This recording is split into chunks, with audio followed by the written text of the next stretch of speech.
আমার এই ঘটনা বলা উদ্দেশ্যময়। এই হাদিসটা আমি এই জন্য বলছি, এই মানুষগুলোর দিকে তাকান, আল্লাহর ফরজ বিধানের কথা মাত্র তারা জীবনে একবার শুনেছিল, কত গুরুত্ব দিয়েছে। আমরা জন্মের পর থেকে শুনতেছি নামাজ, এই নামাজের গুরুত্ব আমাদের কাছে গুরুত্ব আসে না। আউয়ালু মা ইউহাসাবু বিহিল আবদু ইয়াউমাল কিয়ামাতিস সালাহ।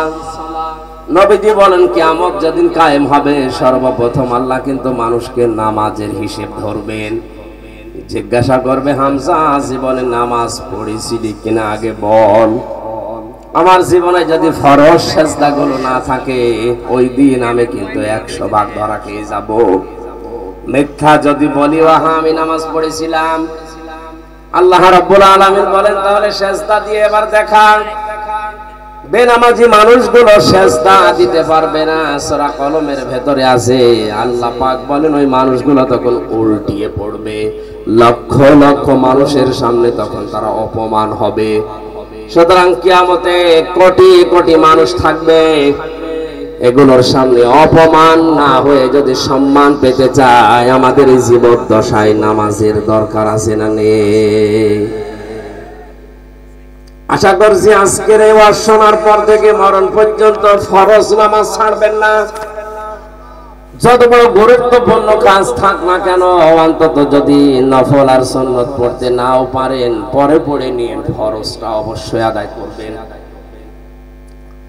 মানুষ নামাজ অনেকে পড়ে না, তার ভেতরে অন্যতম কারণ হচ্ছে অধিকাংশ মানুষ নামাজের বিষয়ে জানে না। আমার কুষ্টিয়া জেলার গ্রামের বাড়িতে যেখানে হালসা,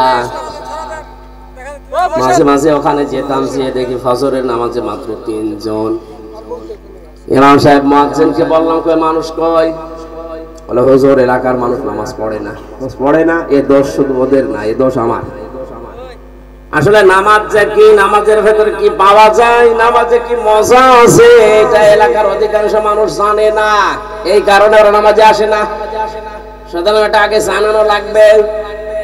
সূরা ফাতিহা বাদ দিয়ে 4টা সূরা যদি শুদ্ধ করে অর্থ সহ একটু আড্ডু হলেও ব্যাখ্যা সহ ওদেরকে জানানোর ব্যবস্থা করা যায়, নামাজের 13টা ফরজ 14টা ওয়াজিব দিয়ে অন্তত নামাজ কি এটা যদিও নামাজে শান্তি পায়, এই 3 জন না, এই ফজরের নামাজে 300 মানুষ হাজির হবে। এটা মাদ্রাসা করে দিয়েছিলাম আমার মায়ের নামে। একটা বছর পরে দেখি নামাজি প্রায় 5 থেকে 6 কাতার এখন প্রায় নামাজি হয়ে গেছে। মানুষ তো তারাই ছিল, শুধুমাত্র কোরআনে কারীম জানার ব্যবস্থা করে, বোঝার ব্যবস্থা করে দেওয়ার কারণে এখন তারা নামাজে মজা পেয়েছে, পিটালেও এখন তারা নামাজ ছাড়বে না।